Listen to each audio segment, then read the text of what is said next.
여러분들 인사 나눕니다. 사랑합니다. 축복합니다. 반갑습니다. 환영합니다. 잘 오셨습니다. 기도하겠습니다. 걸어가신 아버지 하나님, 귀한 말씀 허락하여 주시니 감사합니다. 이 말씀 함께 나눌 때 성령께서 각 사람의 심령과 내주하시고 조명하여 주셔서 말씀의 참된 뜻을 밝히 깨달아 알게 하시고 이 말씀 따라 살아가기를 결단하며 우리 삶 가운데 적용할 수 있는 용기와 지혜와 믿음도 더하여 주옵소서. 예수 그리스도의 이름으로 기도합니다. 아멘. 할렐루야.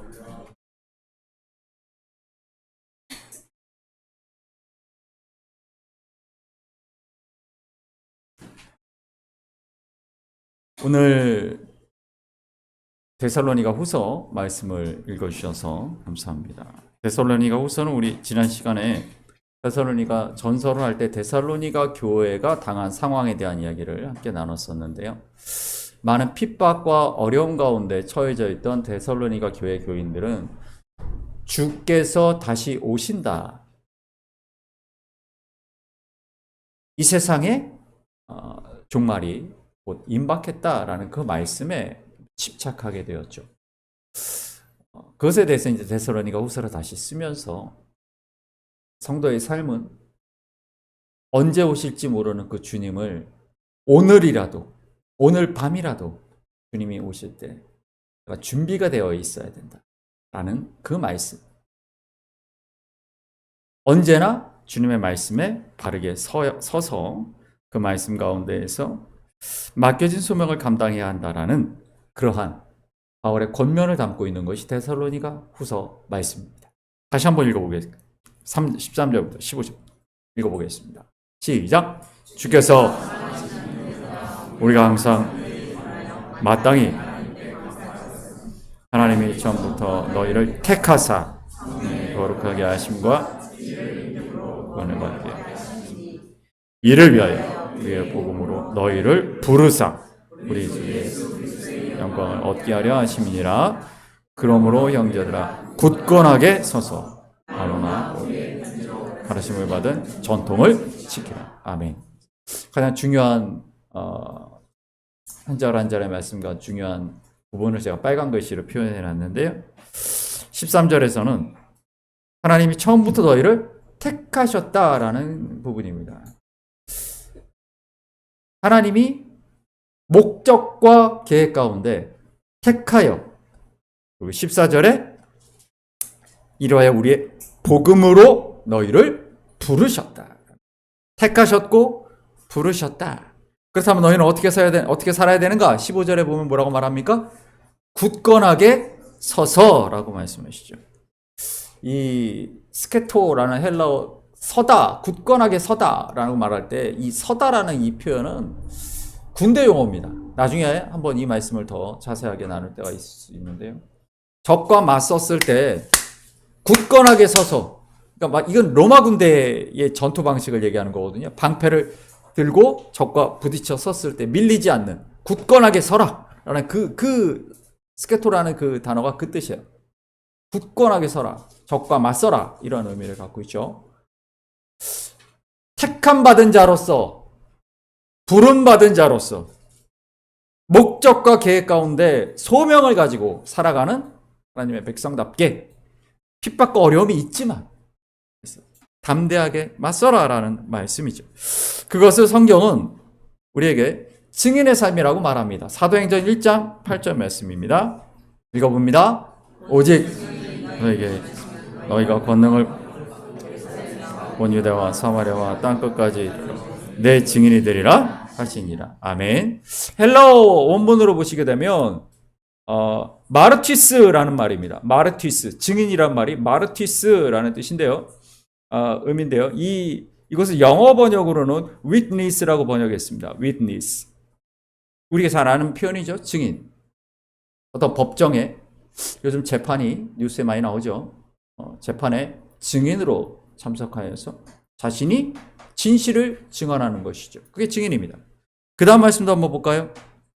사도행전 22장 20절입니다. 또 스데반이 피를 흘릴 때 내가 곁에 서서 찬성하고 그 죽이는 사람들의 옷을 지킨 줄 그들도 아나이다. 아멘. 바울의 사도가 하는 이야기인데 이것 원문을 보시게 되면 똑같이 증인 마르티스라는 말이 쓰이는데 헬러 마르티스를 영어 번역에서는 윗니스라고 번역하지 않고 뭐라고 번역합니까? 네, 마터라고 번역합니다. 마터가 뭡니까? 마터. 순교자입니다. 순교자. 그러니까 영어 순교자 마터는 헬러 마르티스에서 나온 말이에요. 이 번역은 정확하게 얘기를 하면 증인으로 번역하면 안 돼요. 우리 번역이 잘못된 번역입니다. 이것은 영어 번역이 맞습니다. 순교자가 맞아요. 우리 그 다음 말씀도 읽어볼까요? 요한계시록 말씀입니다. 또 내가 보매 이 여자가 성도들의 피와 예수의 증인들의 피에 취한지라 내가 그 여자를 보고 놀랍게 여기고 크게 놀랍게 여기니. 원어를 보시게 되면 똑같이 마르티스가 쓰이는데 역시 영어 번역에서는 마터스입니다. 마터스. 순교자들이에요. 증인들이 아니고 그러니까 정확하게 얘기하면 순교자들입니다. 그러니까 성경에서 증인은 곧 순교자라는 뜻이에요. 증언하는 자라는 의미로 쓰이기보다는 성경에서 증인이라는 말은 마르티스라는 말은 순교자라는 것입니다. 너희는 나를 위한 순교자가 되라라고 주님 말씀하신 거예요. 우리 성경에서는 굉장히 유하게 번역을 하죠. 증인이란 말로 다 번역을 해놨지만 영어 번역에서도 또 다른 나라의 언어 번역에서도 이 마르티스는 순교자입니다. 정확하게 하면 순교자가 맞습니다. 그러니까 특별한 사명을 받은 사람만이 순교자가 되는 게 아니라는 것이죠. 기본적으로 모든 예수 그리스도를 믿는 그리스도인들은 다 순교자로 부름받았다라는 것이 성경의 증언입니다. 그러니까 교회란 무엇이냐면 순교자들의 공동체입니다. 그리스도인의 삶의 목표는 그래서 순교입니다. 이 땅에서 잘 먹고 잘 사는 것이 아니고 건강하게 장수하는 것에 우리의 삶의 목표가 있지 않습니다. 내가 예수 그리스도를 위하여 순교하는 것이 그리스도인의 사명인 것입니다. 우리 수요 사경회 때 느헤미야에 대한 말씀을 나눴는데요. 그 말씀을 우리 다시 한번 보겠습니다. 4장 7절부터 한번 볼까요? 시작. 산발락과 도비아와 아라비아 사람들과 암몬 사람들과 아소 사람들이 예루살렘 성이 중수되어 그 허물어진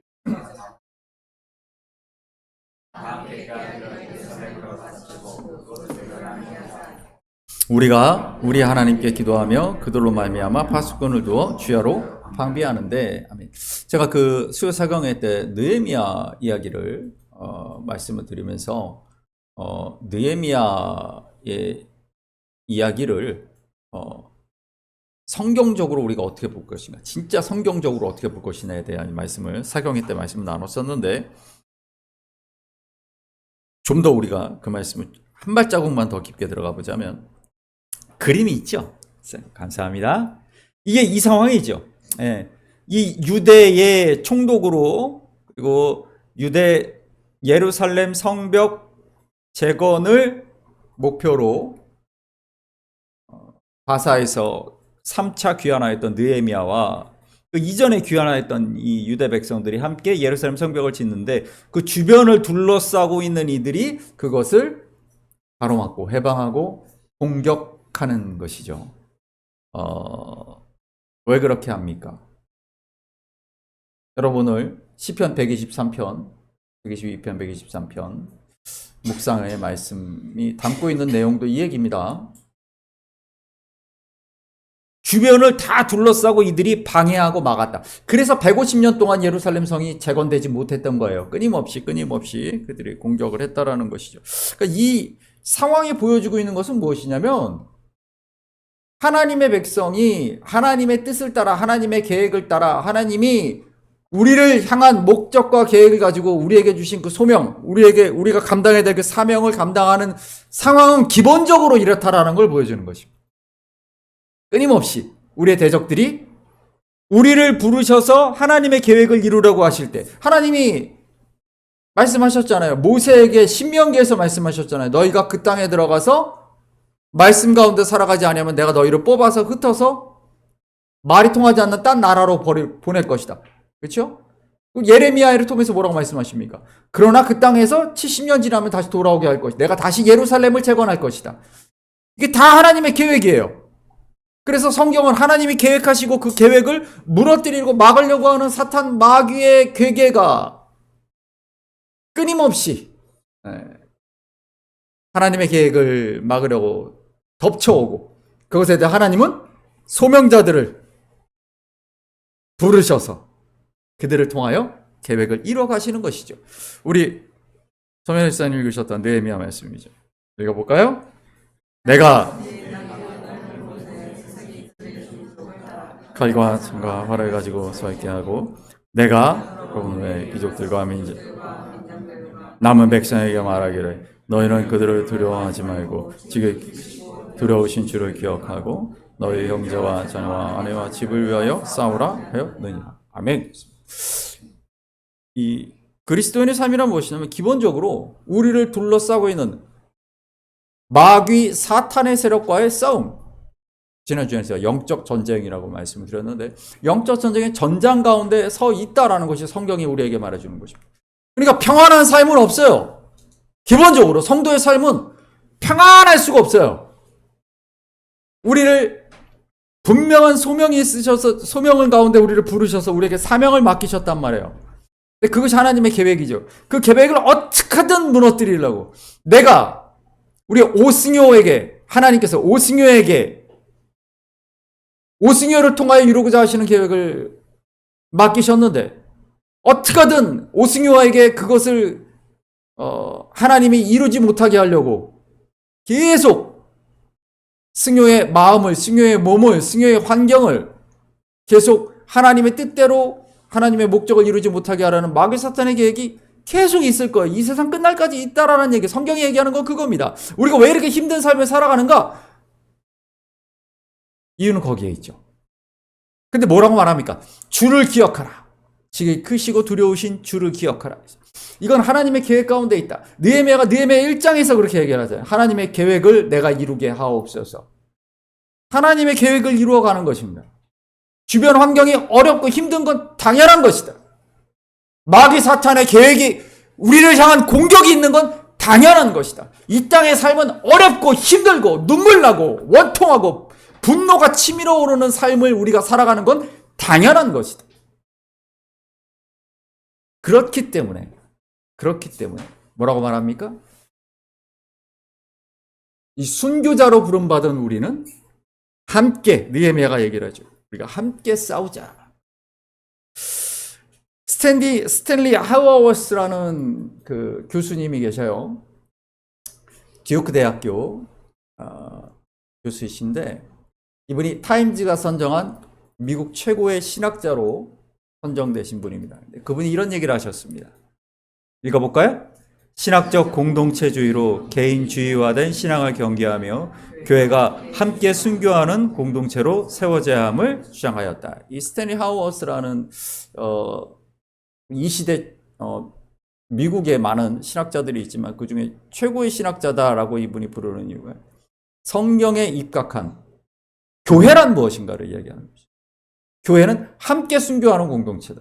왜냐하면 우리를 둘러싸고 있는 이 악한 세력이 너무 강하단 말이죠. 이 세력을 나 혼자 힘으로 이길 수 있나? 그렇지 않아요. 그래서 여러 번 말씀드렸죠. 신앙생활은 혼자 하는 게 아니다. 그런데 현대 기독교를 오염시키고 타락시키는 마귀 사탄의 가장 효과적인 공격, 지금까지 보면 가장 효과적인 공격은 뭐냐면 개인주의와 소비주의입니다. 신앙을 개인화시켜요. 개인화시켜서 어떻게 합니까? 내가 신앙을 쇼핑하게 합니다. 소비주의로 나가게 하죠. 내가 어떤 목사님의 어떤 대형 교회에 좋은 프로그램과 좋은 서비스를 받을 수 있는 것을 여기에 가서 마음에 안 들면 저기를 가게 되고 혼자 내 개인이 신앙생활을 한다라고 나와 하나님이 같이 이렇게 나와 하나님이 결국은 1대1로 신앙생활하는 것이도 성경 어디에 그렇게 돼 있습니까? 하나님이 노아를 부르셨고 모세를 부르셨고 하나님이 하나님의 사람을 부르십니다. 드보라를 부르시고 왜 부르십니까? 공동체를 위해 부르십니다. 그 개인을 엘리사를 엘리야를 예레미야를 이사야를 베드로를 바울을 하나님께서 하나님의 사람을 부르시되 언제나 그들에게 소명을 주셔서 하나님의 공동체를 위하여 부르시는 거예요. 그 개인의 신앙을 위해 부르시는 그러한 일은 성경에 존재하지 않습니다. 그러나 많은 현대 기독교, 현대 복음주의가 복음을 왜곡시키는 것은 그런 거예요. 그래서 개인주의와 소비주의라고 합니다. 그러니까 교회는 뭐다? 함께 순교하는 공동체다. 순교자인데 나 혼자서는 이길 수가 없어요. 예. 세상 사람들이 다 나와 다른 얘기를 한단 말이에요. 그런데 나와 같은 생각, 같은 이야기를 할 수 있는 사람들이 모여있는 곳이 바로 교회입니다. 그래서 그 안에서 내가 위로받고 격려받고 기도받고 함께 손을 잡아주는 이들이 있어야 그래야 이 힘든 소명의 삶을 살 수가 있는 거예요. 원래 교회는 그런 곳입니다. 설교 듣고 은혜 받는 곳이 아니에요. 사진을 한 장 보여드리자면 네, 누가 봐도 접니다. 네. 여기는 어디냐면 뉴욕 현대미술관, 모마라고 하죠. 뉴욕 현대미술관을 제가 갔을 때입니다. 이 현대미술관을 앞에 제 사진 한 번 더. 예. 이 현대미술관에 참 가면 굉장히 전 세계에서 멋있는 사람들은 다 거기에 와 있습니다. 가장 남루한 옷차림으로 막 잠에서 일어난 것 같은 어울리지 않는 그런 모습이지만 제가 이 그림 크기가 얼마나다라는 걸 보여드리려고 이 앞에 서서 찍은 겁니다. 예, 이게 무슨 그림? 이 그림의 이름이 뭐죠? 그렇죠. 네. 우리 부모님 세대들은 아시는데, 유진이 알겠어? 뭐지? 응? 응. 맞습니다. 우리 어른들은 이문세 별이 빛나는 밤으로, 이문세 별이 빛나는 밤을 기억하죠? 빈센트 반 고흐의 별이 빛나는 밤이라는 작품입니다. 우리 고3의 실력이 이렇습니다. 박수 한번 보내주시죠. 대단합니다. 이 그림을 보러 여기를 간 겁니다. 이 그림, 제가 고흐의 그림을 특별히 좋아하는데, 이 그림에 의미가 있습니다. 어떤 의미가 있느냐면, 그 다음 큰 그림을 보시죠. 이 그림에, 별이 밝게 빛나는 하늘이 있죠. 근데 이 그림의 중심에 뭐가 있냐면, 교회가 있습니다. 그림의 중심에 교회가 있는 이유. 집집마다 불이 켜져 있죠. 네, 집집마다 불이 켜져 있어서 마을도 밝고 하늘도 밝아요. 그런데 유일하게 불이 꺼진 곳이 있습니다. 그곳이 바로 교회입니다. 여러분, 빈센트 반 고흐라는 이 화가에 대해서 여러분 잘 아실 거라고 생각합니다. 우리가 알고 있는 몇 가지 단편적인 지식들을 보면 평생을 지독한 가난에 시달리다가 37세의 나이에 미쳐서 스스로 생을 마감한 사람, 자기의 귀를 잘라낸 사람, 여러 가지 기이한 행적들을 우린 기억하는데요.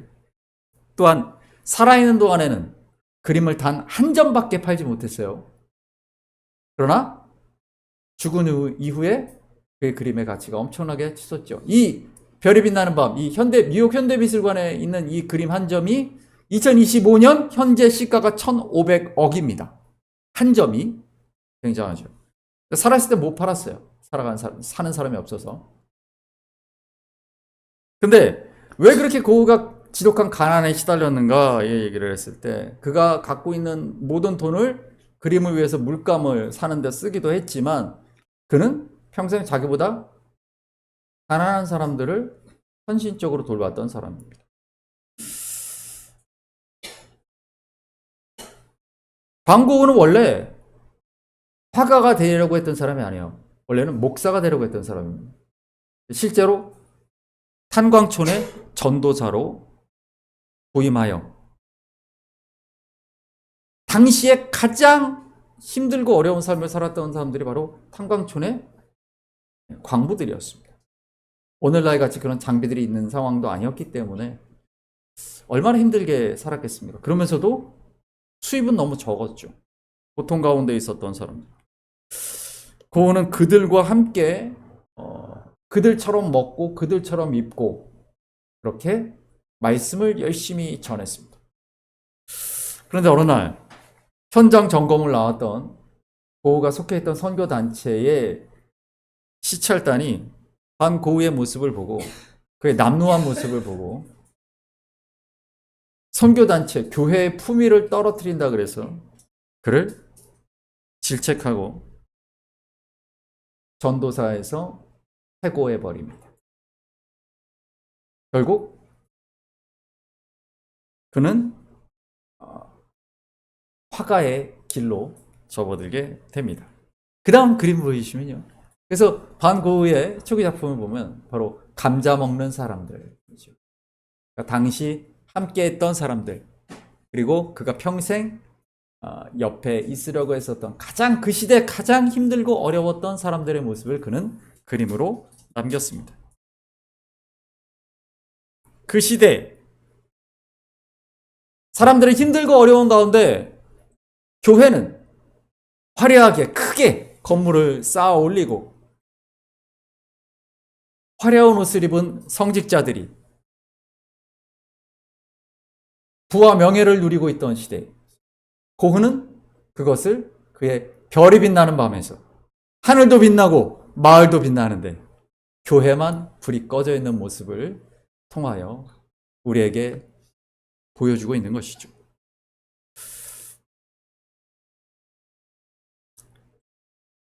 요즘 수천만 원짜리 시계 얘기가 뉴스에 많이 나오는데 제 시계는 카시오 제품입니다. 네. 쿠팡에서 오늘 확인해 본 결과 8,900원에 로켓 배송을 받을 수 있습니다. 사실 이 시계는 제가 22년 전에 22년 됐다는 얘기가 아니고요. 이 같은 제품을 스위스 제네바에서 산 적이 있습니다. 제가 제네바를 갔던 이유는 존 칼빈의 종교개혁, 장로교 종교개혁이 시작된 그 생피에르 교회를 방문하기 위해서였죠. 그 교회에 앉아서 몇 시간을 그 예배당에 앉아 있으면서 큰 감동이 있었고, 종교개혁 기념공원을 돌아보고, 그 다음에 이제 제네바 기차역에 이제 기차를 타러 내려오던 중에, 뭔가, 오늘을 기념하고 싶은 마음이 있어서, 제네바 역 앞에 카시오, 시계점이 있어서, 거기서 가장 싼 시계를 샀습니다. 이거 똑같은 시계고요. 그 후에 이게 세 번째 그 시계를 산 건데, 시계도 2년에 한 번씩 전지를 갈아주면 잘 갑니다. 다이소에서 1,000원에 전지가 4개입니다. 8년을 1,000원만 있으면 8년을 찰 수 있습니다. 이 시계를 제가 계속 차고 있는 이유는 이 시계를 볼 때마다 늘 기억하는 게 있어요. 종교개혁의 정신은 바로 루터가 시작했던 독일 마인츠 대주교에 대한 저항이었습니다. 16세기 독일에 주교 선교가 있었어요. 그때 마인츠 대주교는 엄청난 선거비를 탕진하게 됩니다. 사람들에게 돈을 많이 주고 대주교가 되려고 했죠. 그래서 그 빚을 갚기 위해서 그가 교황에게 면제권 판매 요청을 하게 됩니다. 그때 베드로 성당 건축비라든가 이런 것들을 또 모으기 위해서 여러 가지 그런 문제들 때문에 결국 이유로 면죄부가 불티나게 팔려가죠. 한번 이 황금함에 동전이 딸랑 떨어지는 순간 죄인이 연옥에서 딸랑 소리와 함께 천국으로 올라간다는 그 놀라운 이야기다. 그때 마틴 루터가 95기도 반번문에 붙이면서 이렇게 얘기를 합니다. 돈이 상자에 짤랑하고 떨어지면 욕심과 탐욕도 분명히 증가한다. 교회는 그리스로 이동해 철학이 되었고 로마로 옮겨가서는 제도가 되었다. 그 다음에 유럽으로 가서 문화가 되었다. 마침내 미국으로 왔을 때 교회는 기업이 되었다. 유명한 이야기죠. 정확히는 미국에 가서는 보험회사와 비슷하게 바뀌었습니다. 그래서 보험금을 넣듯이 신앙생활을 하는 것입니다. 내가 헌금하고 봉사하고 출석하는 모든 것들은 마치 내 미래에 내가 받을 그 보상을 위한 보험을 가입하는 것이죠. 그리고 보험회사는 잘 유지되려면 어떻게 됩니까? 많은 사람들을 가입시켜야 합니다. 그래서 보험 가입자를 모으듯이 전도를 합니다. 많이 가입시킬수록 보험회사는 커지죠. 교회는 그런 훌륭한 영업사원을 전도왕이라고 포상을 한다는 것이죠. 그렇게 미국에서 교회는 보험회사가 되었고 보험회사의 완벽한 모습을 갖췄고 그것이 한국에서는 어떻게 바뀌었는가? 대형교회의 세습을 비판했던 영화 커바디스라는 영화가 있는데 그 영화의 김재환 감독은 그 이야기의 마지막을 이렇게 덧붙입니다. 교회는 한국으로 와서는 대기업이 되었다. 항상 정권이 바뀔 때 대기업 총수들이 재판에 섭니다. 정치가들과 결탁하여 이권을 거래했다라는 이유죠. 그런데 대형교회들도 같이 불려갑니다. 한국에서는 대형교회가, 미국에서는 그냥 보험회사 역할만 하는데 한국으로 와서는 대기업처럼 돼버린 것이 교회의 모습이다라는 것이죠.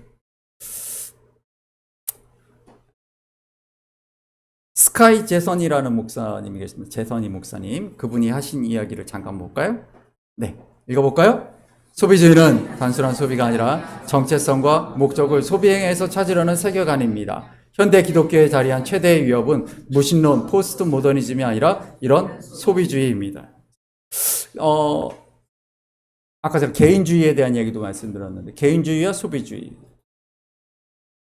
어떻게 보면 이 소비주의라는 이름은 우리가 성경을 읽을 때 구약 성경에 나오는 바알과 아세라 우상 앞에 엎드렸던 그 이스라엘 백성들과 똑같은 이야기입니다. 그러니까 내가 이 땅을 살아가면서 더 많은 것을 누리고 더 많은 것을 얻기 위하여 신앙생활을 한다는 것이죠. 이 스카이 세더니 목사님이 쓴 책이 하나님을 팝니다입니다. 네. 우리 교회 요즘 우리 한국 교회의 표어죠. 영어 예배, 찬양 예배, 전통 예배, 드라마 예배. 우리 교회는 없는 게 없습니다. 자, 어느 예배로 모실까요? 손님을 유치하는 교회의 표어죠. 교회는 기업체이며 교회의 구제 활동은 마케팅의 일환이고 교회의 예배는 오락거리다. 최종적으로 교회 하나님은 하나의 상품일 뿐이다. 이것이 바로 소비자 중심 기독교의 교회다. 그러니까 이 책도 한 권에 만나서 곧 이야기를 나누겠습니다만 지금 한 권에 만나에 올릴 책들이 너무 많습니다. 네. 나누고 싶은 책들이 참 많은데 그 중에서도 그 다음 책도 한번 보여주십시오. 네. 한국에서 제일 많이 팔린 책들이죠. 제가 긍정의 힘 얘기는 제가 여러 번 말씀드렸고 이번 주에 올라갔던 한 권의 만나에도 그 레디컬에도 긍정의 힘 책 이야기가 나오죠. 깨끗한 부자 김동호 목사님이 쓴 책인데 이게 또 한국에서 엄청나게 팔려 나갑니다. 깨끗한 부자에서 주장하는 것은 그것이죠.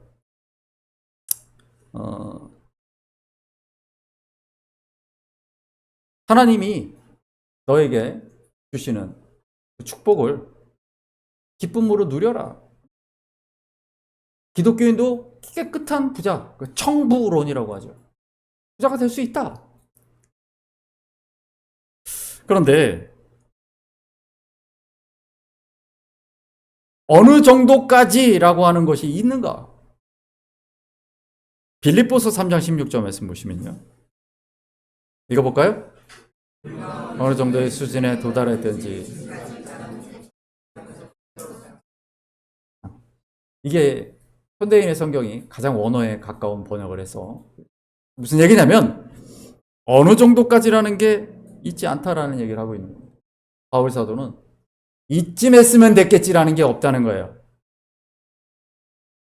우리 마태복음 주님 말씀도 읽어볼까요? 한 사람이 두 주인을 섬기지 못할 것이니 혹 이를 미워하고 저를 사랑하거나 혹 이를 중히 여기고 저를 여깁니다. 너희가 아멘. 소명이라는 유명한 책을 쓴 오스 기니스라는 목사님의 책, 그 말씀을 한번 읽어볼까요? 우리 책에 나오는 이야기입니다. 읽어봅니다. 소명이란 우리의 존재 전체, 우리의 행위 전체, 우리의 소유 전체가 특별한 헌신과 역동성으로 소원에 응답하여 그분의 성에 투자된다는 진리이다. 소명자로 부르셨다라는 것에 제한이 없다는 거예요. 여기까지라는 게 없어요. 하나님이 나를 부르셨다는 것은 하나님께 나의 모든 것을 드린다라는 것이죠. 가장 중요한 단어는 전체입니다. 전체. 삶의 모든 영역에서 하나님의 부르심을 생각하고 실천하라. 하나님은 전체를 요구하시는 분이므로 부르시면은 만족점이 존재하지 않는다라는 것이죠. 어느 정도 하고는 이만하면 됐다. 나는 깨끗한 부자다라는 것은 존재하지 않는다는 것입니다. 바울 사도가 말했듯이 계속 정진하라. 표대를 향하여 달려가라. 라고 말하는 것입니다. 하나님의 부르심을 내가 제한해서 어느 정도 이뤘다고 해서 충분히 했으니 이제 나는 자유롭다 라고 말하지 말라는 것입니다.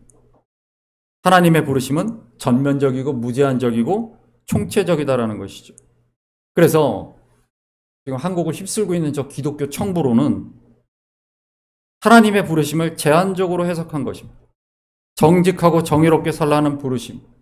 내 수입에서 다른 사람의 몫을 떼고 나머진 내가 누리고 향유하고 잘 살자라는 것이 그것만 해도 잘한 것이다 라고 하는 이 청부론.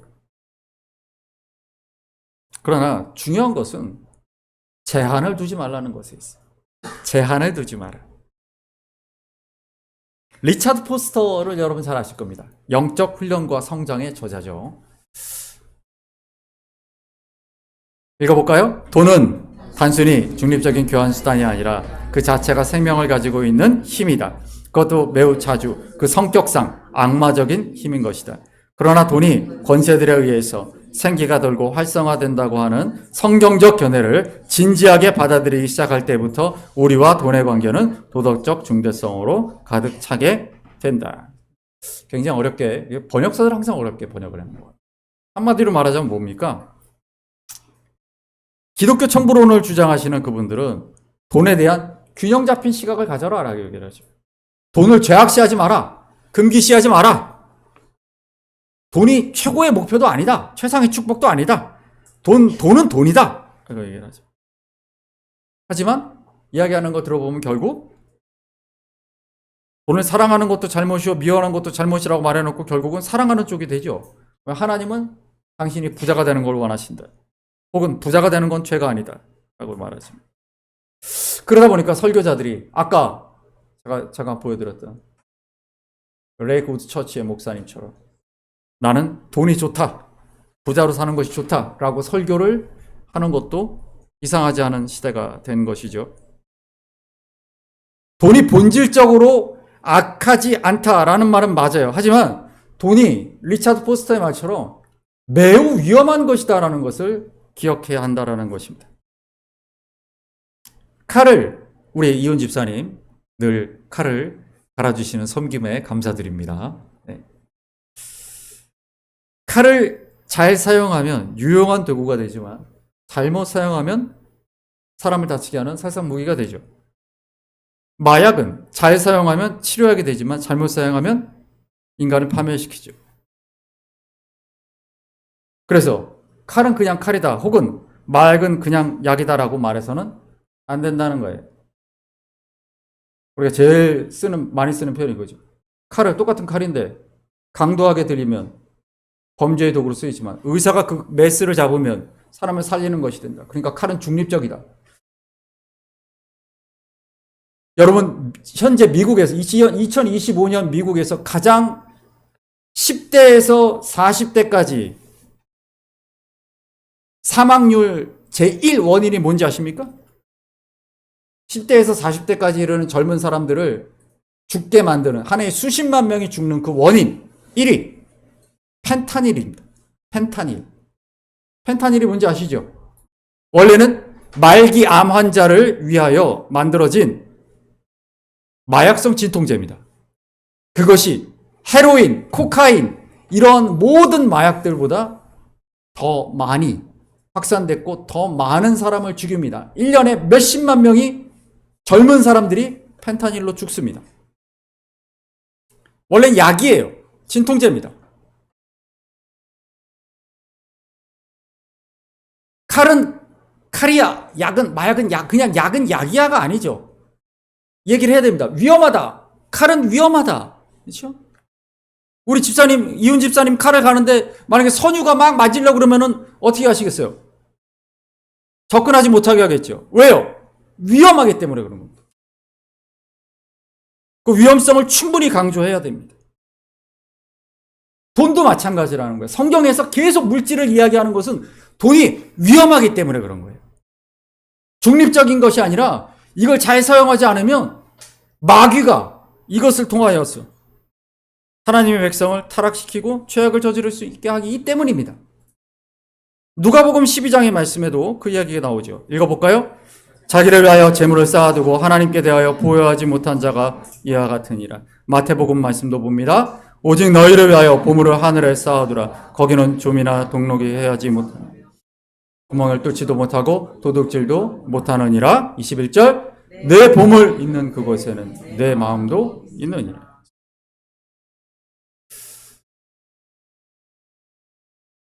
종교개혁의 정신은 이렇게 이야기합니다. 보여주십시오. 읽어볼까요?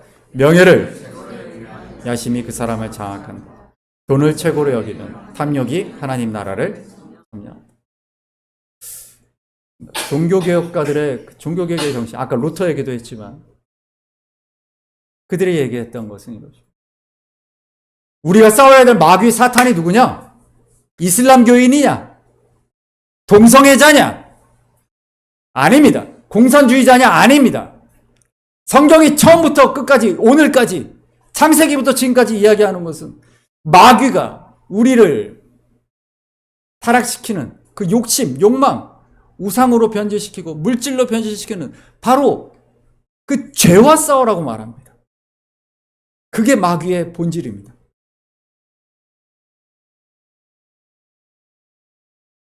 이것을 바울은 뭐라고 말합니까? 이걸 뭐라고 표현했습니까? 육신의 정욕과 안목의 정욕과 이생의 자랑이라고 말하지. 육신의 정욕과 안목의 정욕과 이생의 자랑. 이거 한 글자로 말하면 돈입니다. 돈이 약하다가 아니라 돈은 위험하다. 왜? 마귀가 그것으로 우리를 유혹하고 넘어뜨리기 때문입니다. 신명기 15장 11절 말씀 볼까요? 땅에는 언제든지 가난한 자가 그치지 아니하겠으므로 내가 내게 명령하여 이르노니 너는 반드시 내 땅 안에 내 형제 중 곤란한 자와 궁핍한 자에게 내 손을 펼지니라. 마태복음 26장 말씀도 봅니다. 가난한 자들은 항상 너희와 함께 있거니와 향유를 부은 것은 내 장례를 위하여 함이니라. 아멘. 가난한 자들은 항상 너희와 함께 있다라는 예수 그리스도의 말씀은 정확히 무슨 얘기를 의미하는 거냐면 신명기 15장 얘기를 얘기하고 있는 거예요. 신명기 15장 11절. 가난한 자들을 항상 궁핍한 자들, 내 형제들, 곤란한 자와 궁핍한 자에게 너희들의 손을 펴라 라고 말씀하시는 것이죠. 그것이 너희에게 물질을 주신 이유다라고 말합니다. 너에게 물질을 주신 이유, 하나님은 하나님 사랑과 이웃 사랑을 너희가 실천하라고. 제한을 두지 말고 이것을 자꾸 제한을 두고 너를 위해 사용하라, 너의 명예를 위해, 너의 기쁨을 위해, 너의 쾌락을 위해, 육신의 정욕과 안목의 정욕과, 남들 보라고 큰 보석도 좀 사고 싶고 비싼 시계도 사고 싶고 좋은 옷도 입고 싶고, 육신의 정욕과 안목의 정욕과 이생의 자랑을 위하여 너희가 너의 도움이 필요한 너의 이웃을 외면하지 말라는 것이죠. 그래서 바울은 그 다음 말씀을 보십시오. 네, 이 말씀의 의미를 바울이 이제 쭉 설명하는데요. 주님이 이 말씀하신 의미가 무엇인가? 고린도전서 4장 11절 말씀 한번 보겠습니다. 시작. 우리가 줄이고 목마르고 벌벗고 매맞으며 정처가 없고, 27절, 또 애쓰고 여러 번 자지 못하고 줄이며 목마르고 여러 번 굶고 춥고 헐벗은 무명한 자 같으나 유명한 자여, 죽은 자 같으나 보라 우리가 살아있고, 징계를 받는 자 같으나 죽임을 당하지 아니하고, 근심하는 자 같으나 항상 기뻐하고, 가난한 자 같으나 많은 사람을 부유하게 하고, 아무것도 없는 자 같으나 모든 것을 가진 자로다. 빌립보서 말씀이 있습니다. 내가 궁핍함으로 말하는 것이 아니니라. 어떠한 형편에든지 나는 자족하기를 배웠노니, 나는 비천에 처할 줄도 알고 풍부에 처할 줄도 알아. 모든 일 곧 배부름과 배고픔과 풍부와 궁핍에도 처할 줄 아는 일체의 비결을 배웠노라. 내게 능력 주시는 자 안에서 내가 모든 것을 할 수 있느니라. 아멘. 한국교회가 제일 왜곡하여 가르치는 말씀이 이 말씀이죠. 이게 내가 슈퍼맨이 된다는 얘기가 아니에요. 바로 그 앞에 무슨 얘기를 하고 있습니까? 내가 빈곤하고 힘든 상황에 처한다 할지라도, 그러니까 바울은 계속 가난한 삶을 살았어요. 하나님의 소명을 감당하기 위해서. 그는 가난이 부끄럽지 않다라고 말하죠. 오히려 자기에게 준 것들을 나누는 것이 하나님의 뜻이었기 때문에 그렇다라는 거예요. 그래도 나는 괜찮다라는 거예요. 내가 가진 것들을 내가 나누었지만 나는 하나님이 나에게 주시는 능력이 있기 때문에 나는 두려움 없이 가난에 처할 수 있다는 거예요. 윤진! 내가 어떤 직업을 가지? 내가 어떤 대학을 갈까? 내가 어떤 삶을 살까? 어떻게 해야 돈을 많이 벌까? 생각하지는 말아요. 목표가 거기에 있으면 안 돼. 마태복음 4장 18절 말씀 볼까요? 갈릴리 해변에 다니다 두 형제 곧 베드로라는 시몬과 그 형제 안드레가 바다에 그물 던지는 것을 보시니 저희는 어부라. 말씀하시되 나를 따라오너라. 내가 너희로 사람을 낚는 어부가 되게 하리라 하시니, 저희가 곧 그물을 버려두고 예수를 쫓으니라. 거기서 더 가시다가 다른 두 형제 곧 세베대의 아들 야고보 그 형제 요한이 그 붙인 세베대와 한 가지로 배에서 그물 긋는 것을 보고 부르시니, 저희가 붙임을 버려두고 예수를. 아멘. 한 구절 더 볼까요? 18장 22절입니다. 예수께서 이 말씀을 들으시고 이르시되 내게 아직도 한 가지 부족한 것이 있으니 내게 있는 것을 다 팔아 그래서 나를 따르라 하시니, 그 사람이 큰 부자이므로 이 말씀을 듣고 심히 근심하더라. 예수께서 그를 보시고 이르시되 재물이 있는 자는 하나님의 나라에 들어가기가 얼마나 어려운지 바느기로 들어가는 이라 하시니, 그 다음 있습니다. 좁은 문으로 들어가라. 멸망으로 인도하는 문은 크고 그 길이 인도하는 문은 좁고 길이 협착하여 찾는 자가 적음이라. 16장 24절. 이에 예수께서 나를 따를 것이니라. 나는 잃을 것이요 누구든지 나를 위하여 제 목숨을 잃으면 찾으리라. 사람이 만일 온 천하를 얻고도 제 목숨을 잃으면 사람이 무엇을 주고 제 목숨과 인자가 아버지의 영광으로 그 천사들과. 아멘. 예수님의 가르침을 보세요. 어디가 너희가 깨끗한 부자가 되라고 얘기하십니까? 아니죠. 소명자가 되라고 말씀하시죠.